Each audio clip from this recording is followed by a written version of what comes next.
All right. Hello, everybody. Happy New Year. Welcome to 2023.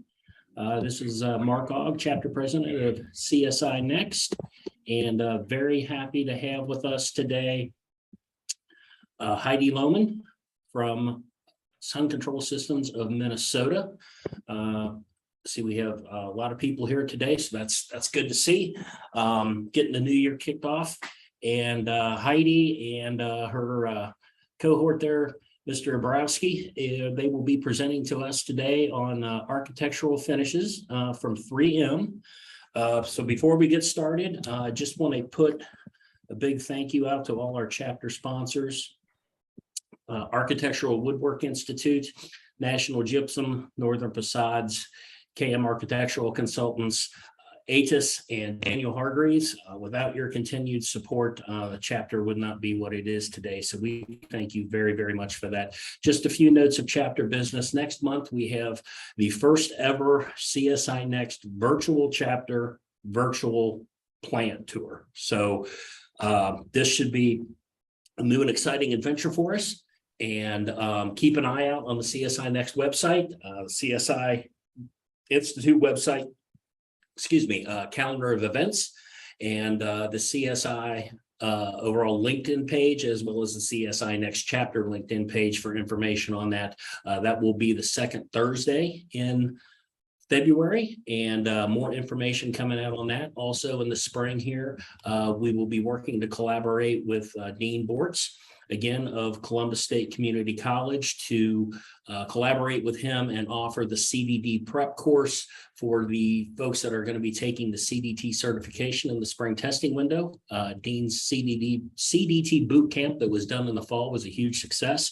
Had a lot of interest, and folks asked if we were going to do it again. So we are going to do it again in the spring with Dean, and we're working to do a CCCA course as well. So keep an eye out for information on those things coming up. And with that, Heidi, Dan, I will turn it over to you, and we'll get started. Okay. Oh, one more thing. Sorry, I digress. Anybody has any questions during, just type them into the Q&A window there, and I will be able to see them, and we'll get them answered either as we go through or at the end of the presentation. So Heidi, back to you. Okay. Thank you, Mark, and thank you to CSINext chapter for inviting me to present the 3M architectural finishes with you today. The architectural finishes I'll be sharing is more commonly known as the 3M Dynoc product.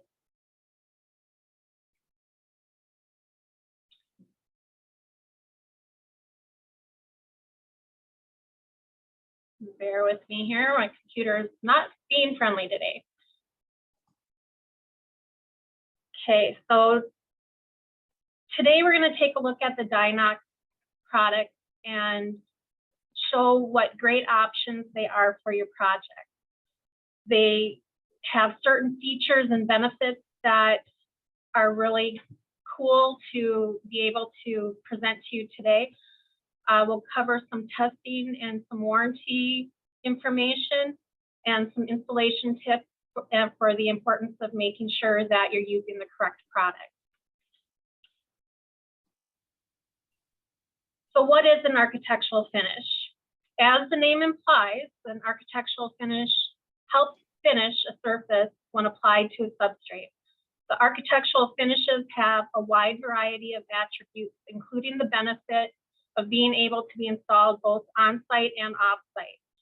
As long as you are in a controlled environment, we shouldn't have any problems installing your product that's chosen.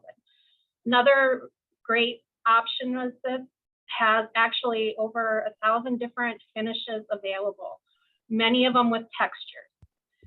And one of the reasons these products are so popular is because they can be used in a multitude of applications. It comes on a roll that is pliable, meaning that it's going to bend to the form.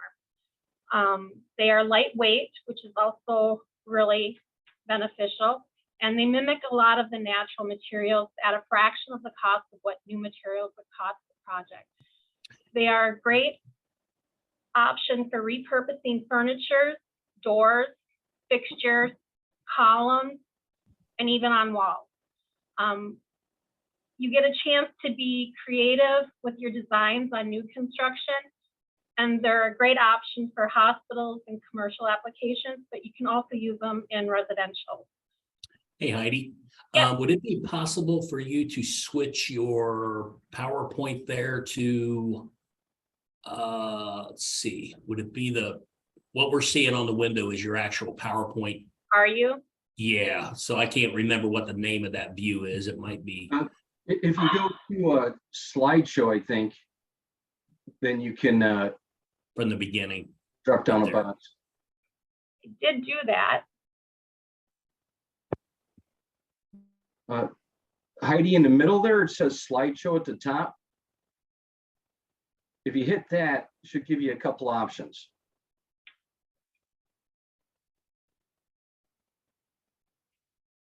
Now, how about view?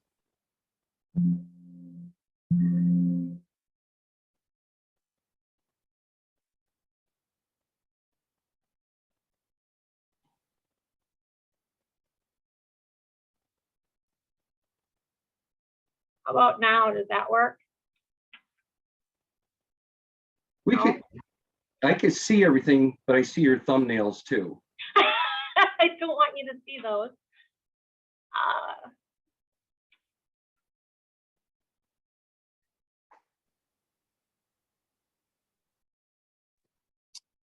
Is there an option to start slideshow from current slide?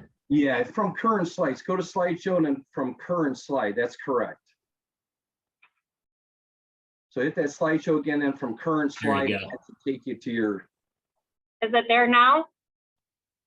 it might take a minute just to register here.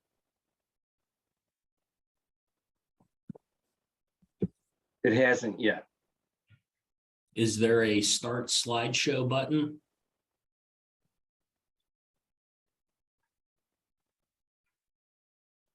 It's not doing anything.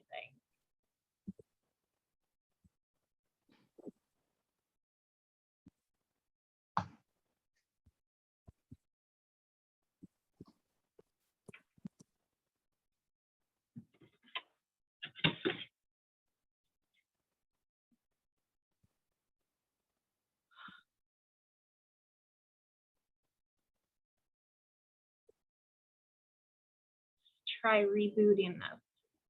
There you go, Daniel.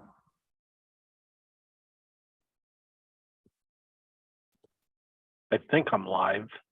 Yep, Hear you me? are, sir. So Heidi, when you get I'm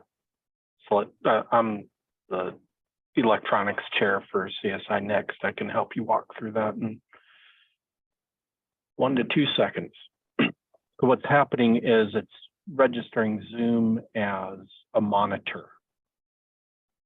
So all you have to do is pipe the slide view or the presentation view to the Zoom monitor, and then it should be fine once you get it relaunched.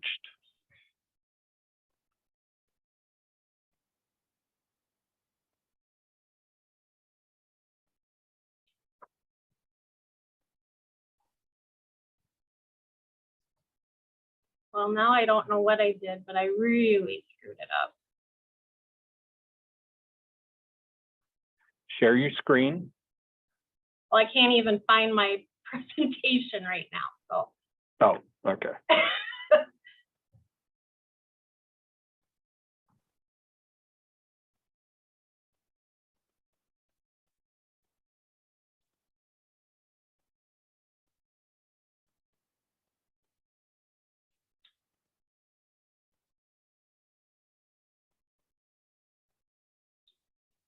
I hope I didn't delete it.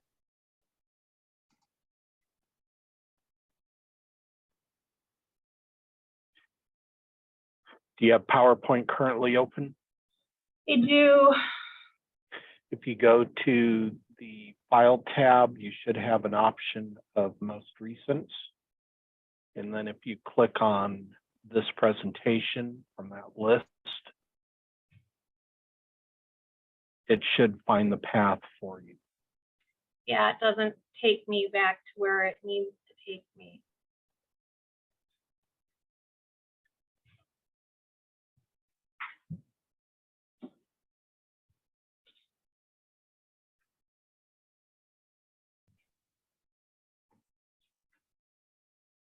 Good thing I saved it on a flash drive because I'll just re-download it quick.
Can you see it? Yes. Okay, so click on the tab slideshow. Yep. See where it says monitor over on the Right. right-hand side there. Well, we're still seeing your notes, so Okay.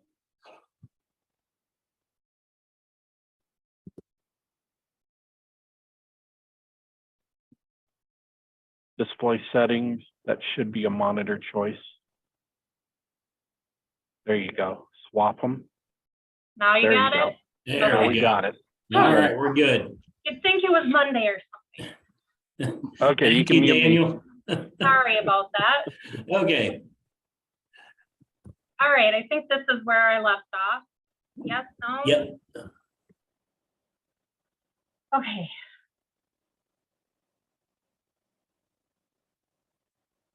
Had I gotten here yet or no? No? No. No, you're good right there. Right here. Okay. So after all that, so like I said, we're gonna look at some testing and warranties, installation tips, and the importance of making sure you're using the correct product. So what is an architectural finish? Just like the name implies, it's a finish. I think I went over this part though already. Yes, I did. So again, one of the reasons this is such a good product to use is that it is so multi-purpose. Can you be used in different applications for a wall, a column, elevator, lobbies?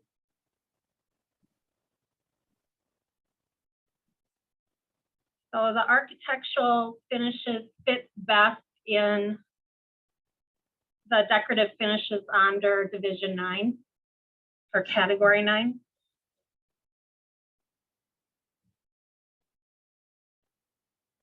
Typically, I've seen it in other divisions, but this is the area that it fits the best.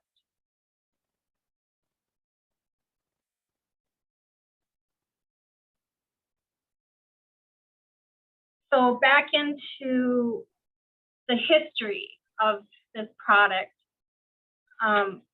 It actually started in the 1930s. It was introduced into the automotive industry for interiors for cars, like knobs and dashboards and such. Then as the years went on, it became more popular on the exterior of cars all the way through the 1960s. And during this time, Japan started using the product for other applications. The country lacked natural wood resources, so the material was lightweight. It was easy to address earthquake issues that they would have. It was a great design option for them to come up with for resurfacing materials that they already had on hand. The manufacturing of Dynoc products was moved to Japan, and after the popularity of the woodies for the automotive industry, it all went to Japan for production, and that's actually where most of, or I shouldn't say most, all of the types of products like Dynoc are produced in Japan today. The Dynoc came back into the US in the 1990s, and that ends my history lesson on Dynoc. So as I mentioned earlier, there's over 1,000 patterns available. Not every pattern is going to work on all substrates and surfaces. There are great options for projects that may have budget concerns or issues with lead time. A lot of the patterns are available stateside, but I'd suggest that you check with your local film person to determine whether or not it is the particular project that you're looking for is stateside. If not, the lead times get a bit longer. If Japan has it on hand, it'll take generally 4 weeks to get to you. If it's something that needs to be produced, it's going to take longer. It could go anywhere from 6 to 8 weeks at that point.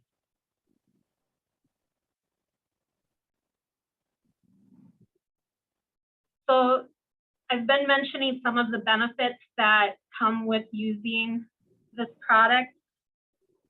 It's very flexible. If you have any scratches or mars or dings, it can be repaired on site. It's a quiet installation. It's got low odor issues, so it's not going to be offensive to most people. Because it's so easy to install, it can be done during regular business hours instead of having to pay that extra labor fee of having something done overnight. You can choose the pattern and texture which simulates raw materials at just a fraction of the cost.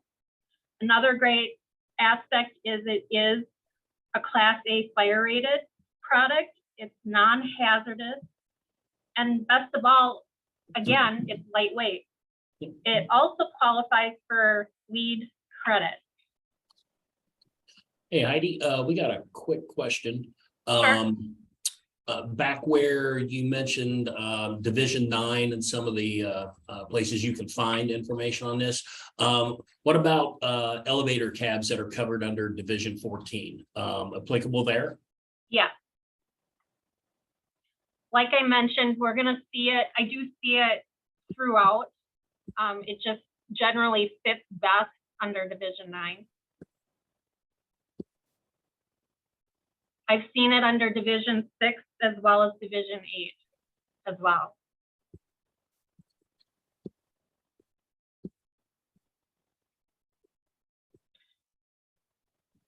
So the construction of film is shown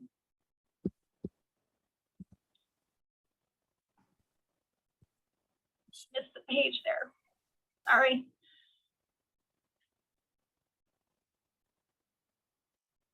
So the construction of the film is shown on this slide is typical of a film construction. There's different film series that will have different constructions that result in different performances. and may require a different application technique. But with the Dynoc rolls, the rolls come 48 inches. This slide shows that it could be wider, but when we're talking Dynoc, it's 48 inches. It doesn't vary. So the film has the PVC film that's used as the base with a printed surface or embossed pattern.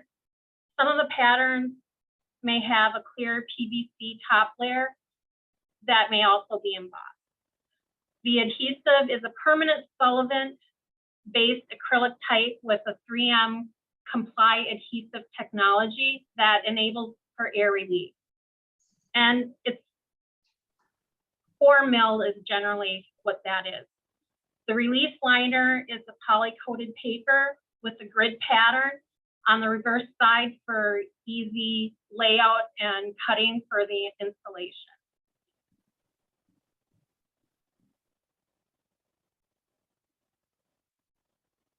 So the performance life is not the same as a warranty. The shelf life warranty on the Dynoc product is 2 years and begins the date of shipment. There are over 20 different categories of patterns of Dynoc. Most of the interior design series have a 10-year warranty. 3 of the series only have a 5-year warranty. And those are the VM Metallics, the AM Advanced Metallics, and the HG High Gloss Film.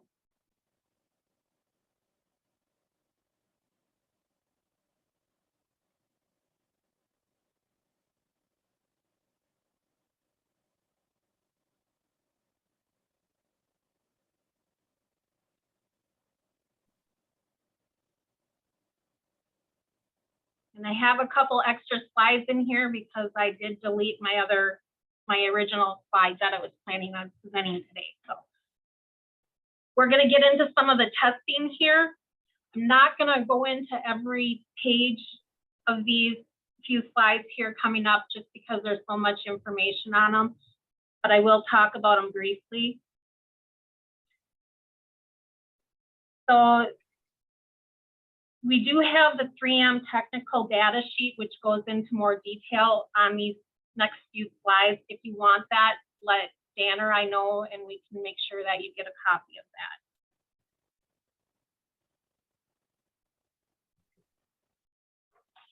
that. So this one goes into the different chemical and stain resistant testing that they did for the Dynoc product. And you can see they're pretty common materials that pretty much everybody would have in their home or business.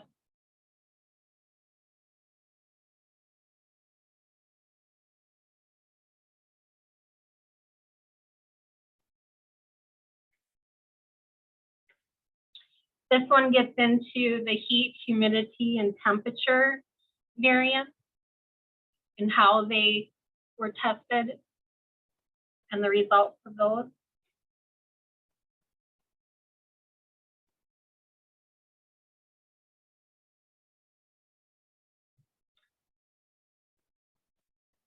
We want to make sure that you understand the unique characteristics of the product.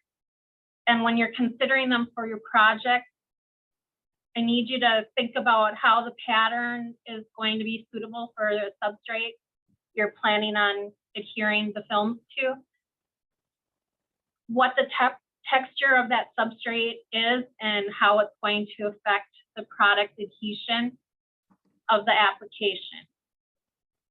I say that we want you to consider this because it will, in fact, have some kind of variant on your pricing of that product.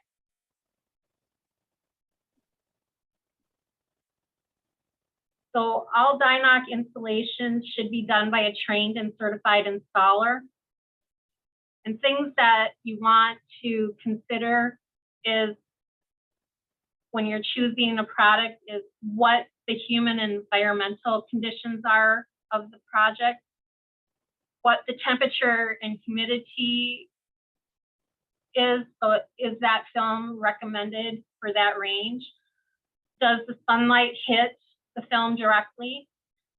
What are the heating and cooling ducts like? Are they really close to the film where the film's going to be applied or further away? Are any of the substrates going to be next to a water source? And most importantly, how are people and equipment going to be in contact with that product on a daily basis? Hey, Heidi. Yep. Is there like a checklist, or is there, I guess, what kind of quality control is available to verify that? Is that something that the manufacturer needs to come verify with the installer before it's put on? Is that something the contractor handles as far as the pre-install meeting or anything of that nature, just to make sure, everything is up to snuff before this goes on? Sure. Dan, jump on if I misrepresent this, but you should have some type of knowledge picking out the film itself.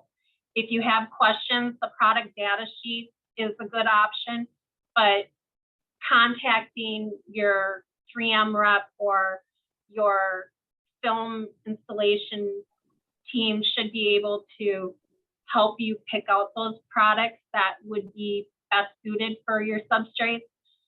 Then if it's a project that you're refurbishing, you're definitely going to want to have somebody come out and take a walkthrough. They're going to need to look at each individual piece to see how it's going to be applied the best. If we're going to need seams, if the prep work and all of that, which I'll go into more in the next couple slides here, but Dan, you have anything else to add to that? Well, I think you answered it, Heidi. Basically, you want to take a look at the substrate. One of the first things that we do is an adhesion test to make sure that we get the proper adhesion to your substrate. And one thing to keep in mind with this product, as long as the substrate is hard, non-porous, and smooth, typically it's going to adhere fine. But I think that's, you pretty much covered it.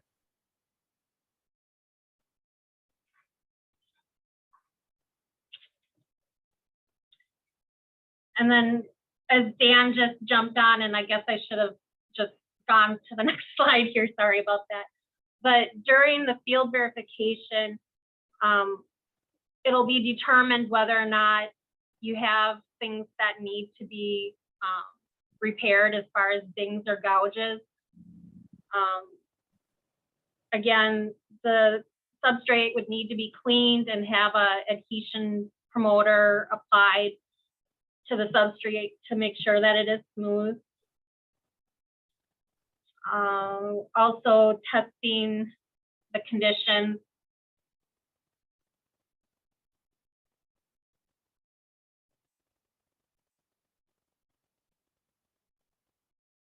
So we have detailed instructions on how to perform an adhesion test to make sure that it's going to work fine for you.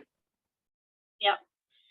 So let's, for example, say that you want to use existing doors on a project, you want to resurface them just because it's going to save you money versus having to buy all new doors. And some of them might be in a high traffic area and are showing distress from day-to-day use. They're going to need to be thoroughly prepped.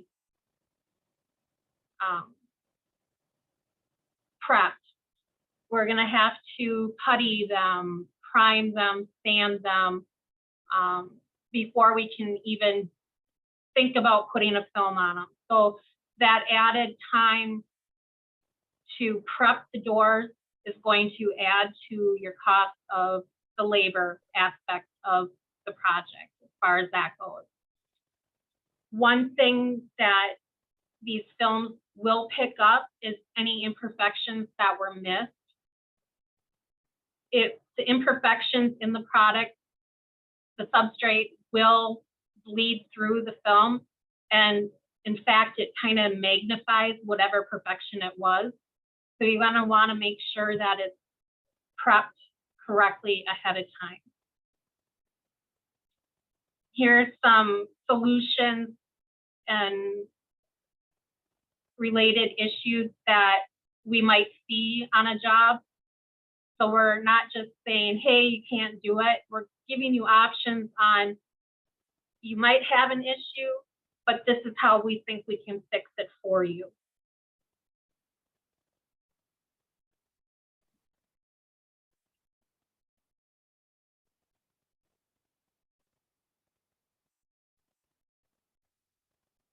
As I already mentioned, these Dynox films are 48-inch rolls.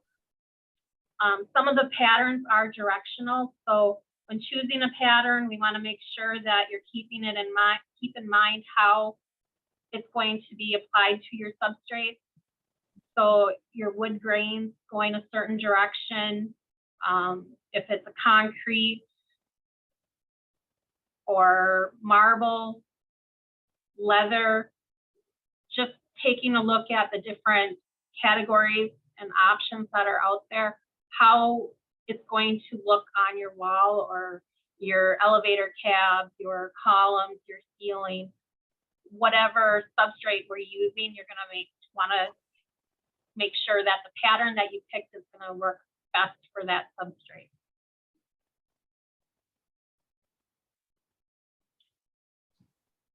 This one just shows a couple different techniques that the installers use when they're actually applying the film to the substrate.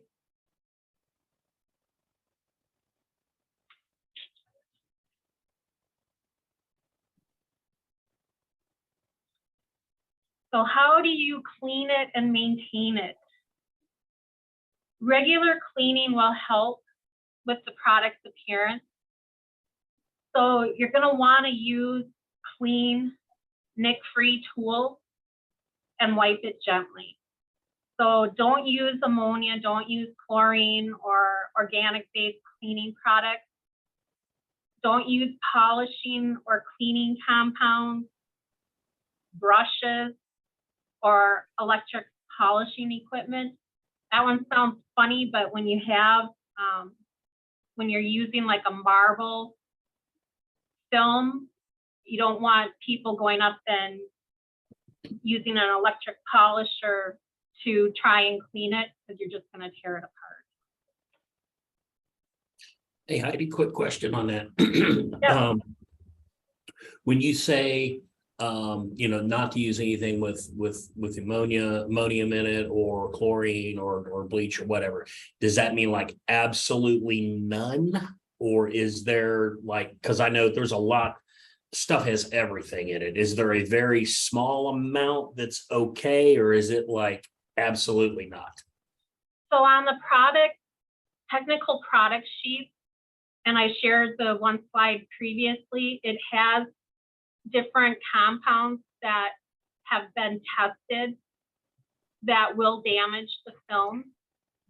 So I would make sure that you're looking at that before you use any compound. If there's a question on it, you're going to want to check to make sure that it's one that's safe to use. Okay. And another one just popped in.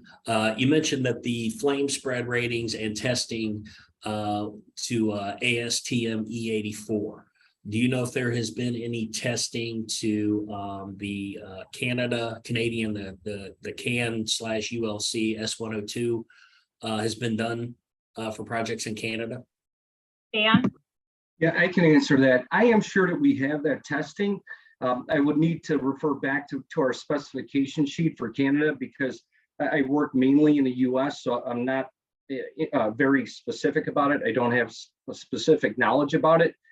However, if we go to arcat.com and we go to architectural finishes, we can download the specifications for Canada, and it shows all of our testing within those specifications.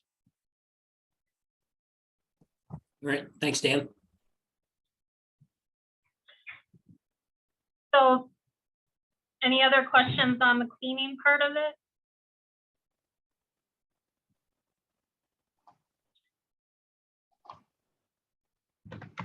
And go back here, one more thing here, because I didn't touch on this much.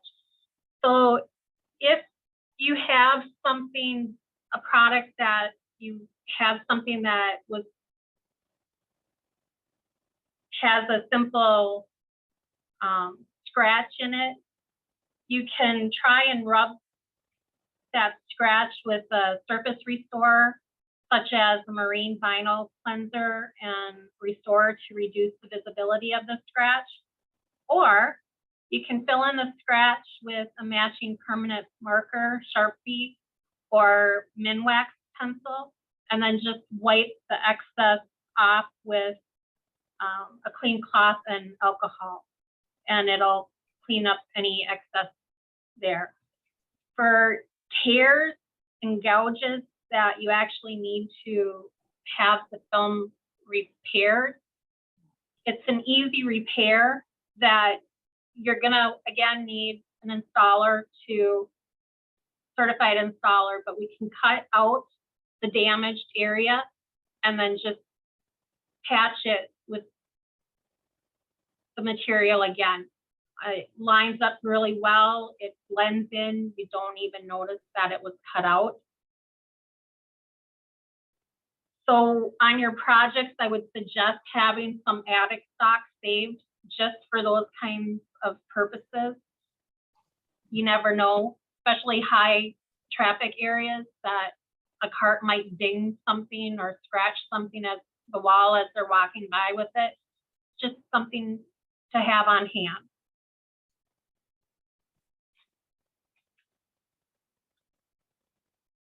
So the architectural finishes can be utilized in a wide variety of applications, from fixtures, walls, ceilings, and many different vertical applications.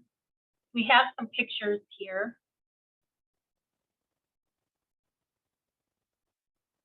Some of them are pretty impressive.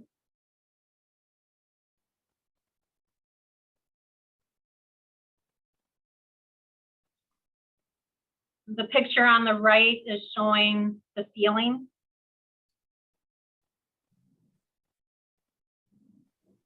I think it really warms the spaces up when you have something like that on the ceiling. You have walls. On the kitchen, on the picture before on the slide with the kitchen cabinets. Yep.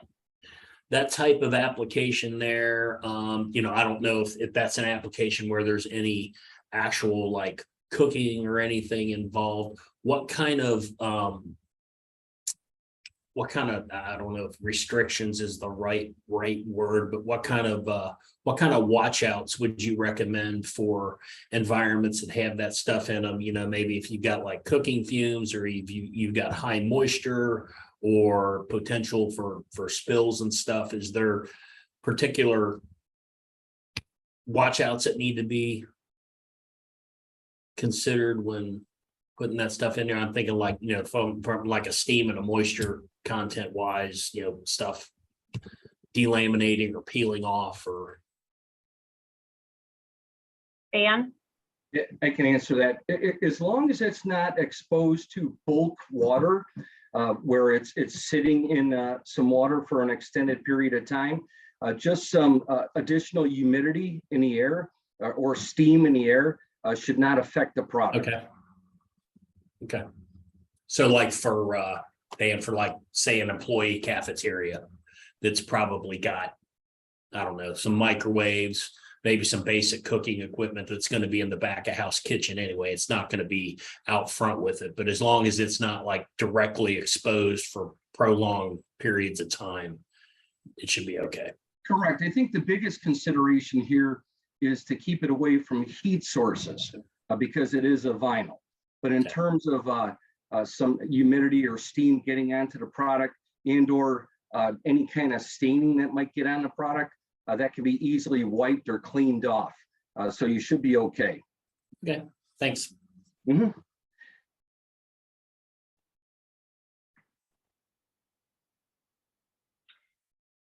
This is one of my favorite images. The substrate is really impressive, and using a combination of different patterns that complement each other, it really gives the space some character.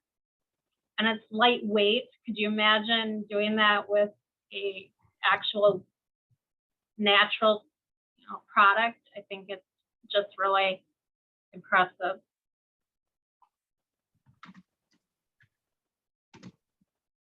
Here's another one that is showcasing how impressive it is because it's lightweight. So this scoreboard, the surround is done up with the Dinox, and it just looks really impressive, much better than just your standard scoreboard.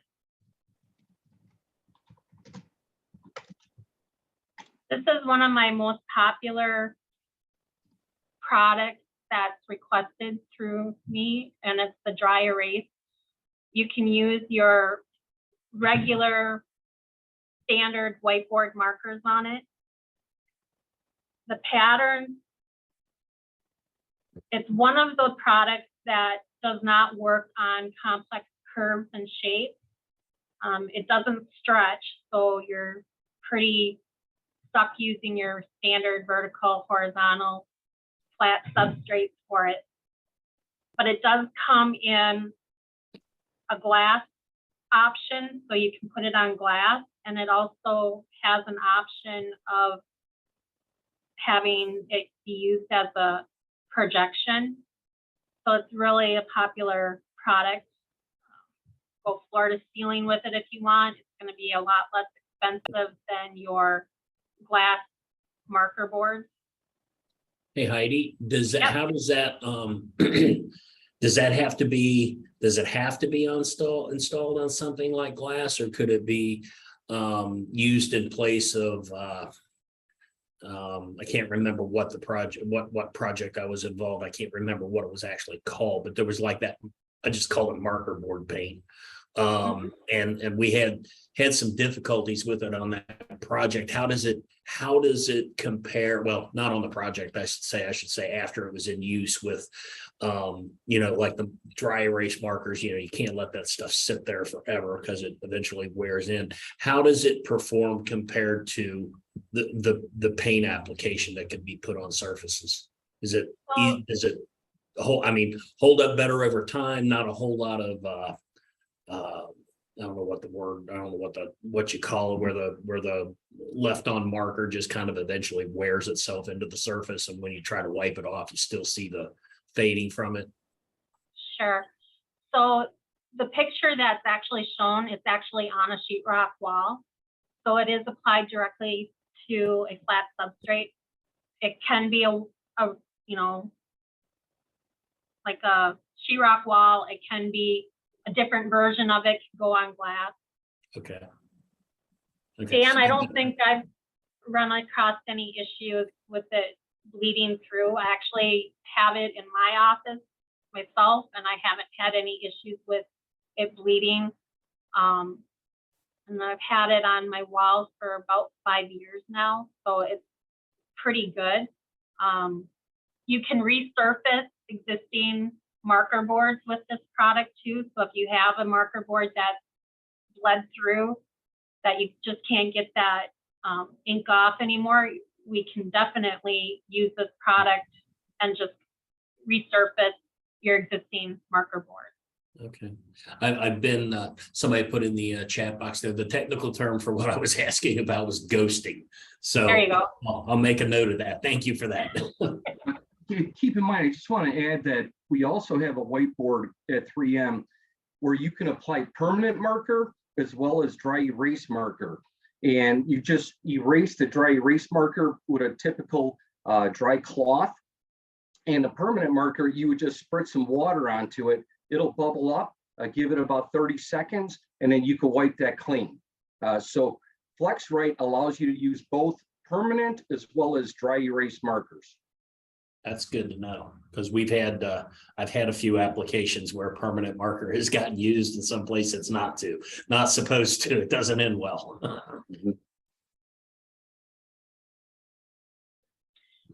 So now we're getting into some before and after pictures. It just really brightens up and freshens your applications, your rooms.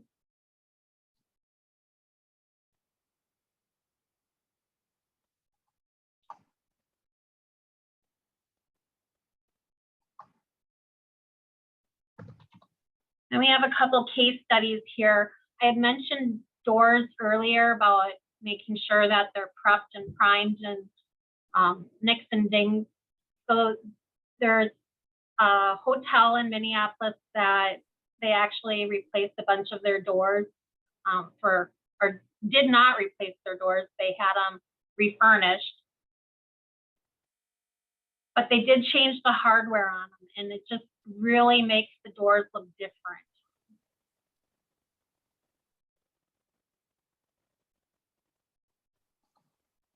Really gives it a refresh. Then we have another case study in Las Vegas.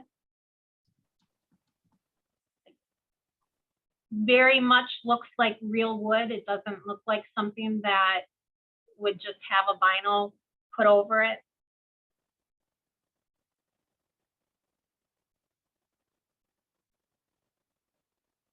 And then we'll jump overseas to Tokyo.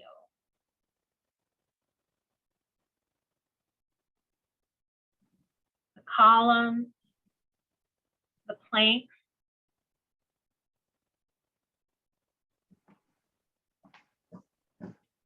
An elevator lobby can be used in restrooms.